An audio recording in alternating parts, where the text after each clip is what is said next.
يبقى كده عملنا مع بعض النهاردة أحلى عصير، فراولة على بنجر، والاتنين فيهم قيمة غذائية جامدة جدا. شايفين حتى الشكل يفتح النفس ويشفي. طبعا احنا عارفين ان البنجر بيعالج الأنيميا، ماشي، ومعروف ان هو بيدي طاقة وشحنة نشاط جامدة ومفيد للبشرة. وفي نفس الوقت الفراولة نفس الحكاية، مفيدة للبشرة ومفيدة للقلب، وبتنظم السكر والكوليسترول، وبتحسن العيون والبشرة، وحاجات كتير أوي. هنقول ايه ولا ايه؟ واهم حاجة ان هي حاجة محببة، يعني تحفة. احنا بنحب الفراولة جدا على فكرة، وانا بحب البنجر معاه. يا رب يكون الفيديو عجبكم، ولو عجبكم الفيديو قولوا لي رأيكم فيه ايه، فيديو حلو عجبكم ولا لا. واستنوني في الفيديو اللي جاي، واقول لكم الف سلامة. واستنوني في اللي جاي ان شاء الله يكون احسن وافضل ويعجبكم. السلام عليكم. السلام عليكم. ازيكم حبايبي، عاملين ايه؟ يا رب تكونوا في احسن حال واحسن صحة. النهاردة عامل معاكم فيديو مفيد جدا صحيا. هنعمل مع بعض فراولة بطريقة معينة. انا معايا هنا كيلو فراولة منضفاه كويس قوي وغسلاه حلو قوي، عشان بيبقى فيه رملة كده كتير، فلازم يتغسل كويس قوي عشان ما نعملش حصاوي في الكلى وكده يعني. هروح اقطعه قطع.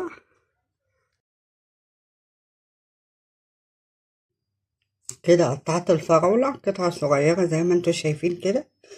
ومعايا هنا سكر. بعمل ايه بقى؟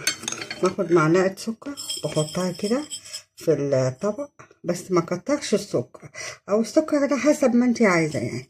وبحط كده طبقة فراولة.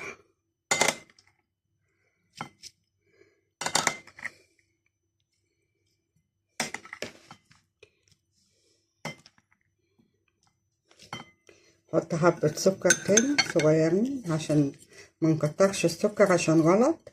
وممكن تحطي عسل نحل، يبقى افيد واحسن يعني. حط طبقة تاني.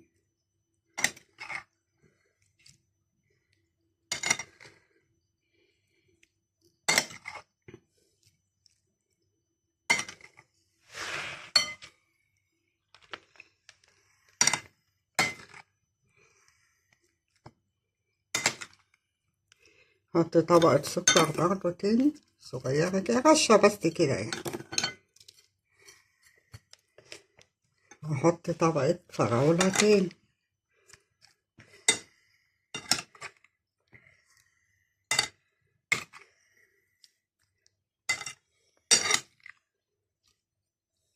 نحطهم كلهم ونريح دماغنا، وبعد كده ايه، نفردهم عشان اخر حبة يعني. نفردهم بقى كده في الطبق. واخر حاجة شوية سكر برضو كده، على اساس ان انا هبيتهم في التلاجة من بالليل للصبح عشان الفراولة تنزل العسل بتاعها. وهنا بقى كان عندي بنجر، غسلتهم كويس قوي 3 وحدات، وسلقتهم زي ما انتوا شايفين كده. واول ما يبردوا هقطعهم واوريهولكم.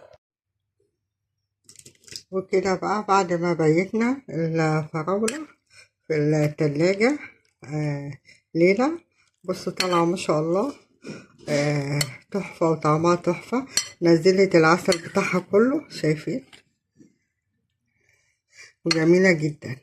معايا هنا بقى البنجر، انا غسلته كويس اوي وسلقته وقشرته زي ما انتوا شايفين كده.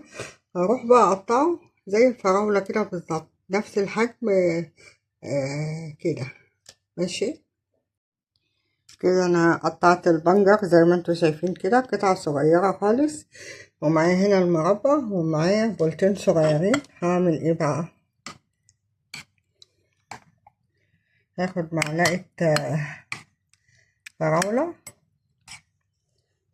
في كل بولة، معلقتين كده. نحط معلقة بنجر،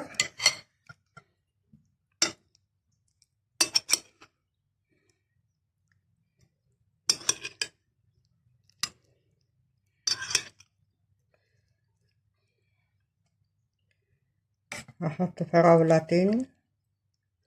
انا مش هعملها كلها في البولة يعني. انا هعمل في الاطباق كده للي بيحب في الاطباق.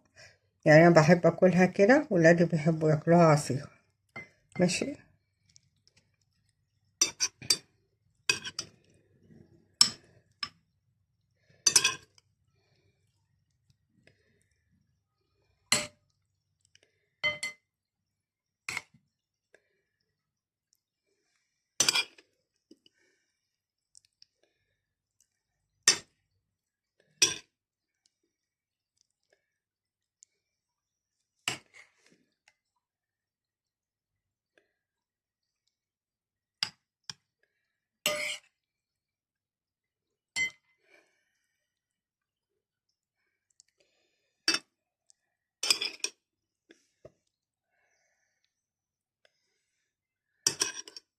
ده طبق قيمته الغذائية عالية جدا.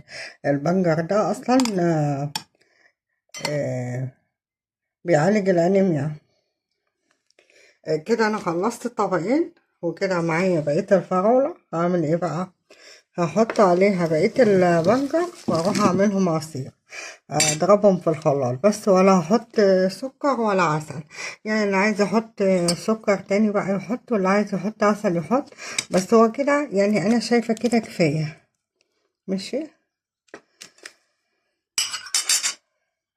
كده انا حطيت البنجر والفراولة في الخلاط. معايا كوباية لبن هنزل عليهم بيها، ومعايا نص ليمونة احط عليها بس نقطتين بس، اديله مزازة. نضرب بقى كل ده في الخلاط. كده انا عملت العصير اهو. عندي كوبايتين احلى عصير، طبعا مغذي جدا، حاطه فيه لبن.